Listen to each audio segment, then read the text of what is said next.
We always knew that this would be the toughest challenge that we ever faced, and we even trained for it, but really nothing could have fully prepared us for this 9-day trek into the wilderness.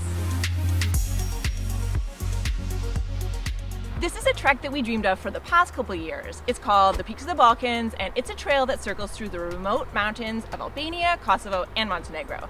The route we chose was a grueling 120 kilometers or 75 miles long. So this is exactly the type of adventure that we hoped to have when we first started traveling full time. So back when we were working, we always felt really disappointed that we could only fit in that one big trek each year. So when we started traveling full time, we honestly thought that we'd be finally doing all those big treks that we dreamed of. We were going to hit the Camino Santiago, we would hike the Inca Trail, we'd do Annapurna in the Himalayas. It was a pretty substantial bucket list and not that realistic.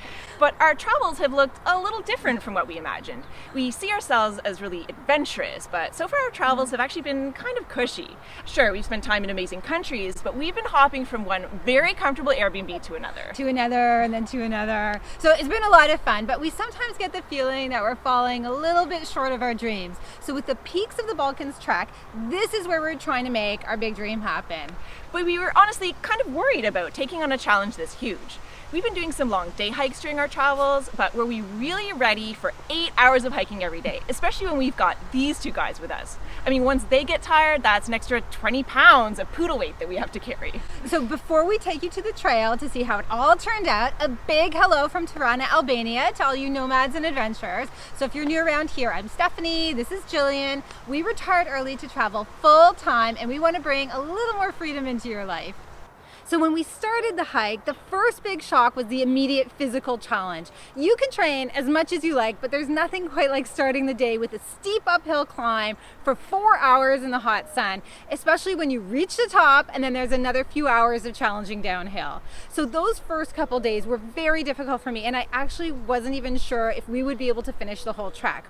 Now this is something that you would never hear from Gillian. She spent 12 years in the military, so she was trained that you never back down from a physical challenge, and you certainly never complain about it.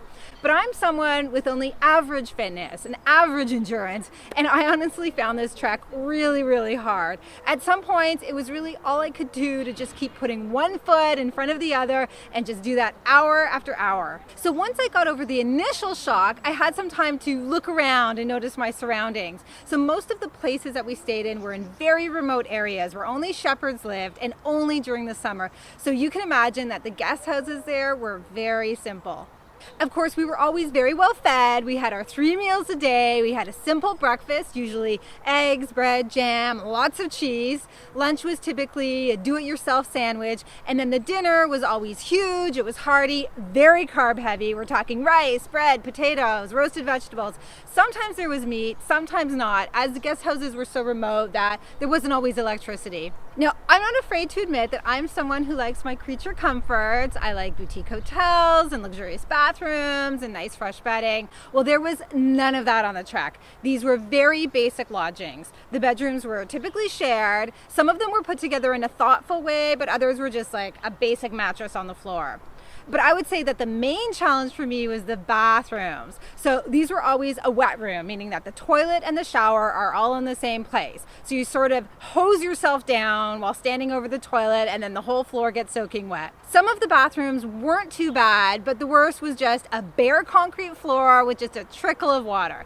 But considering where we were in the mountains, we were grateful that at least we did get a shower at the end of each day. Well, the conditions were probably a little harder for Stephanie than they were for me. I actually find it kind of fun to rough it for a couple of weeks, but I'm not too proud to admit that some days the hiking got pretty hard. What made it a little bit easier was being part of a group and having 2 amazing guides. If it had just been the 2 of us, we probably would have lost our motivation very early on. There were some really tough moments of hiking, moments when it stopped being fun and it was just a tough slog. But knowing we were all in it together helped us to keep moving forward. After 8 days of hiking, we were exhausted. We were dirty, sunburnt, sore, and we still had the final challenge to get through.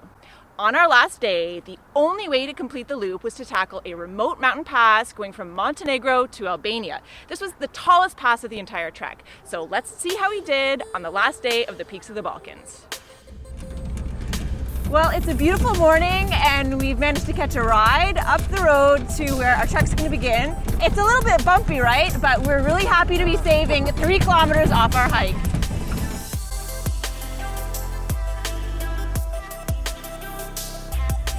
So this is not the ideal way to start a hike. It's threatening terrain and we're just at the beginning of our 7-hour day, but hopefully the blue skies take over.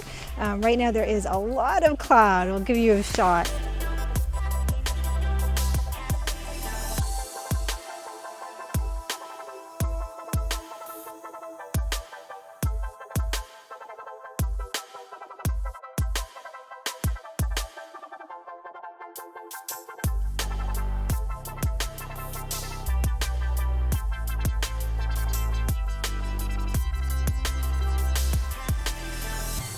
So the thing with mountain passes is you have to climb up to get there.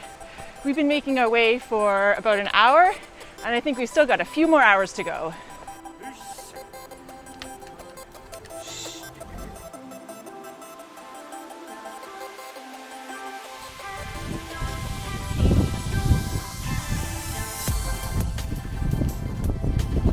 And as we pick our way to the top of the mountain pass, the climb's getting steeper, but the views just keep getting better and better.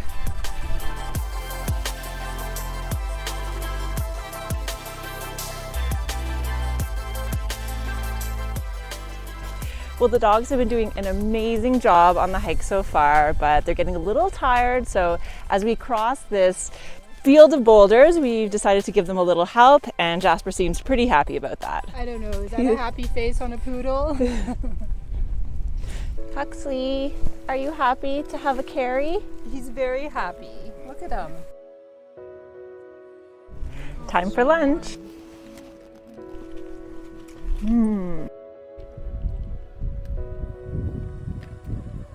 What goes up must come down, and so begins our descent back to Theth, where it all began.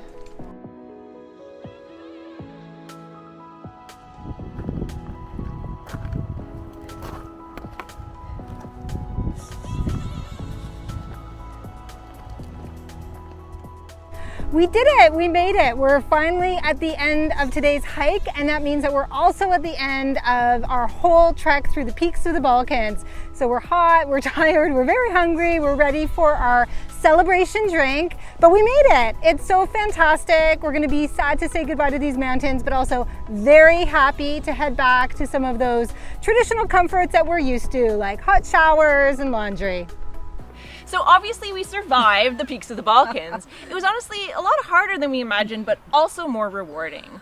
We definitely want to do more of this type of trek, but probably not every month. Maybe more like once or twice a year? Once a year at most. I definitely think it would have been a lot easier if we hadn't been taking care of our 2 little dogs, but we got a huge sense of accomplishment that we were able to do it all together. Plus, they proved themselves as great little hikers. That's because we carried them for 20 to 30% of the time. Oh, not that much. So even though we're not ready to head into the wilderness for months at a time, there really was a sense of freedom in living so simply. We were off grid, we had basic living conditions, it was a bed and a shower and 3 meals a day, and then the rest of the time it was just all about the mountains. The views were spectacular and they were honestly worth every minute of effort. So we hope you enjoyed coming along on this journey, but if you didn't catch last week's video, then you've missed out on half the story. So if you're curious how we ended up on this crazy hike to begin with, you can check that video out right now.